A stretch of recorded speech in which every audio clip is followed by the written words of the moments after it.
She held it up with both hands. Spinning, grinning. "Look, Mommy," she said, "it's so pretty." Then she froze. Her smile faltered. Her fingers brushed the inside lining. "What is this, Mommy?" I crouched beside her. The smile on my face didn't match the way my stomach dropped. I took the dress, checked the hem, and there it was, a tiny white stitch, no bigger than a fingernail, but I knew exactly what it meant. Code, embedded, burned into the fabric like a brand, the same one they used on me. I didn't cry. I folded the dress neatly, took it to the garage, locked it in a fireproof case, and called a contact I hadn't spoken to in years.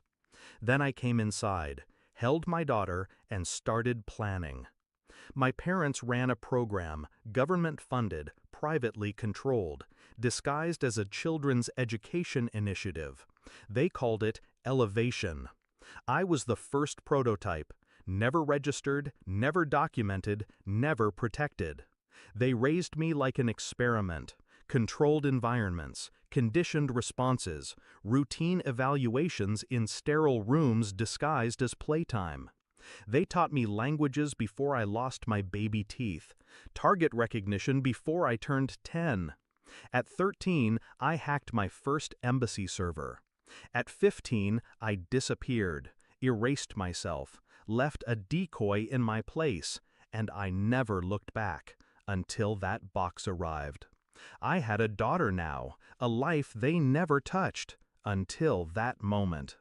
That pink dress wasn't a gift, it was a message, a signature, their way of saying, "We still own you." They wanted her, 8 years old, smart, curious, gentle, perfect, just like I'd been, and they thought I'd be too afraid to stop them. They forgot who raised me.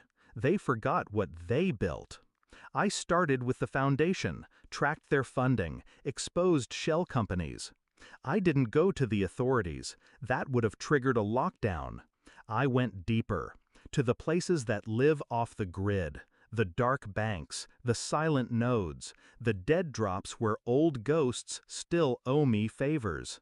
And they paid. Oh, they paid. In 72 hours, I had access to Elevation's new operating list. They weren't just recruiting anymore. They were adopting. Children flagged as underdeveloped potential. That pink dress? A test run. The tag embedded in the lining was a biometric reader. If my daughter had worn it overnight, they'd have everything. Heart rate, neural activity, thermal patterns. It would have marked her, tagged her, just like they did to me. I played nice, sent my parents a thank you message, a photo of my daughter holding the dress. They replied with a smiley face, and I knew it had begun. The night before the gala, I accessed the estate security system. They were hosting senators, lobbyists, people whose hands were just as dirty. The perfect audience. I uploaded my package into the estate server, a timed breach.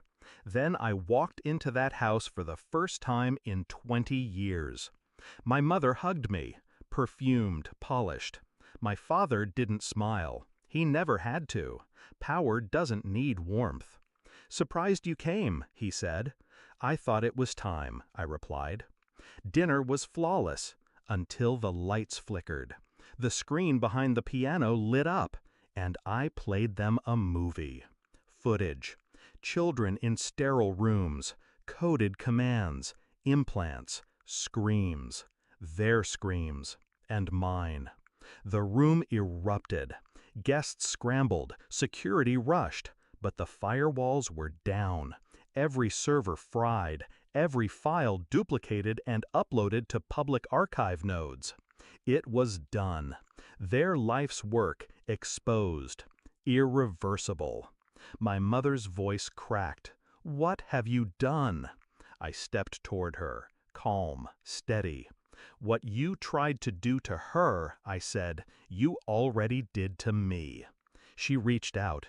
"We gave you everything." "You took everything," I corrected, "and you're not taking her." That night, they were detained, not arrested yet. The law works slow, but the media storm, the investigation, the frozen accounts, that was just the beginning. They'll spend the rest of their lives drowning in the thing they feared most: exposure.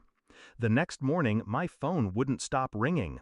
My parents, their lawyers, their allies. I turned the volume down, poured my daughter some cereal. She wore jeans and a yellow hoodie. Her choice, always. She looked at me. "Did I do something bad, Mommy?" I smiled. "No, baby, you did something brave." She paused. "I don't like the dress." I nodded. Neither did I. I didn't cry.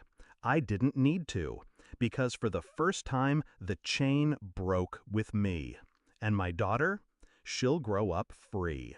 No code, no collars, just sunlight and silence.